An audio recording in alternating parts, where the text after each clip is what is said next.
every 2 weeks, you're looking at $40,000 to $50,000 a month on plane tickets. Wouldn't that money be better off going to the people that actually need it? I take it somebody at that university had an NGO, or somebody associated had an NGO, some country, some company, etc. needed a tax write-off.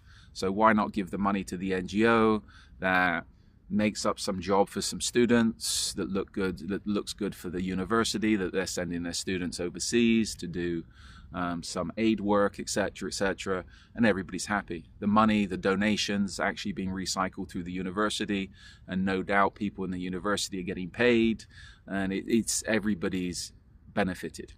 Are the people that's actually in need in Africa being benefited? Of course not.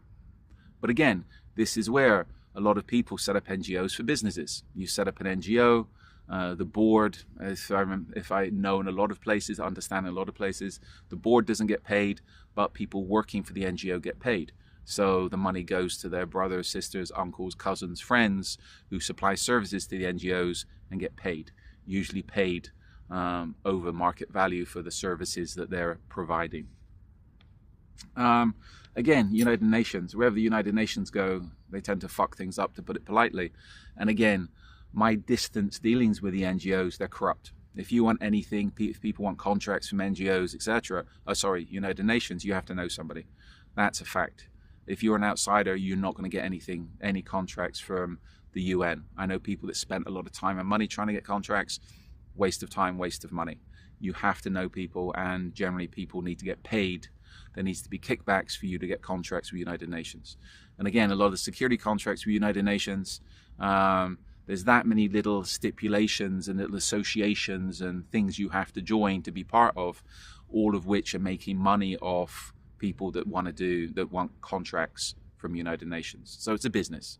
It's not really as transparent as it seems. Now, there's a lot of NGOs working in areas that are controlled by, shall we say, terrorists.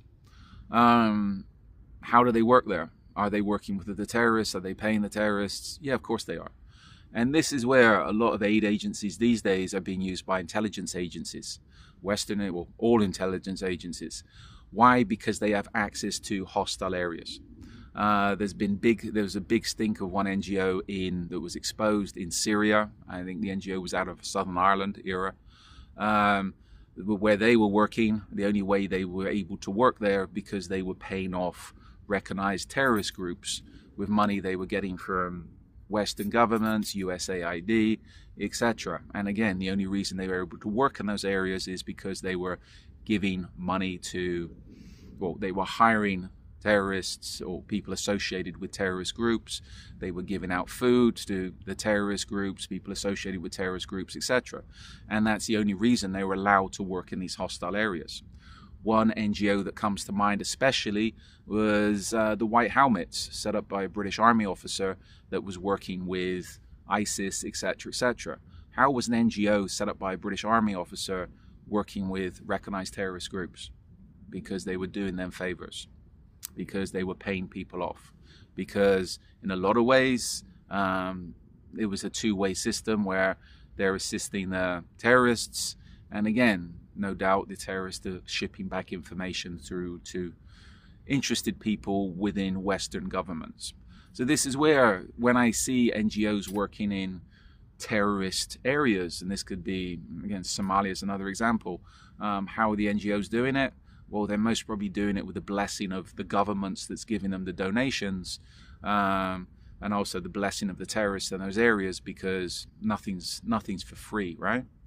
There's been how many cases of NGOs caught funneling money to opposition groups in various countries, and I know this for a fact in one specific country I deal with. People have been caught there with hundreds of thousands of dollars, people working for NGOs, and that money has come in through questionable sources, semi-official sources, and been brought in to do nothing but funnel to opposition groups and cause problems within the country.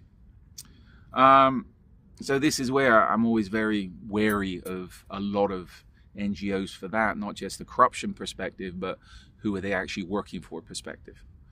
Now,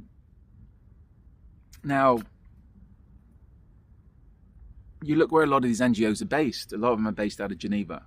And Geneva is an expensive city. I don't particularly like the place. I've spent time there. It's not a city that I like. But again, it's a very, very expensive place to live, work, etc.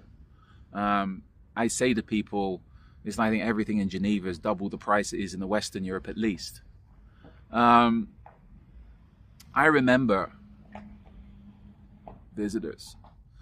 I remember years ago, and again, I've dealt with NGOs quite a little bit, and some of the people I was dealing with was on about setting up an NGO, and I still have people that talk to me about setting up NGOs, and I met with one person. We had a meeting was scheduled with people that knew people in one European city. I'm not going to say Athens, but it could have been Athens, and we went for this meeting with this lady. We were told we have to meet her if we want to set up an NGO because she is the best fundraiser. She can get the license for the NGO, etc. And the issue in a lot of places, especially from what I understand Greece, is it's very difficult to set up an NGO to get the permits because there's been that much corruption, especially when all the refugees were coming into Lesbos, etc.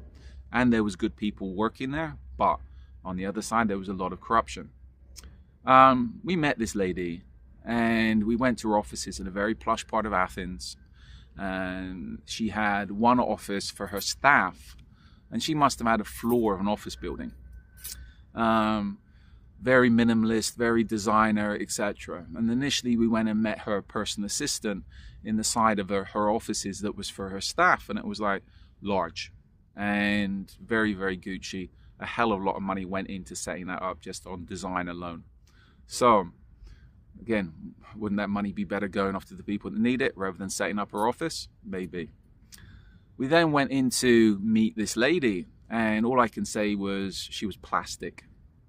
I think that much plastic surgery from her tits to her lips to her eyebrows.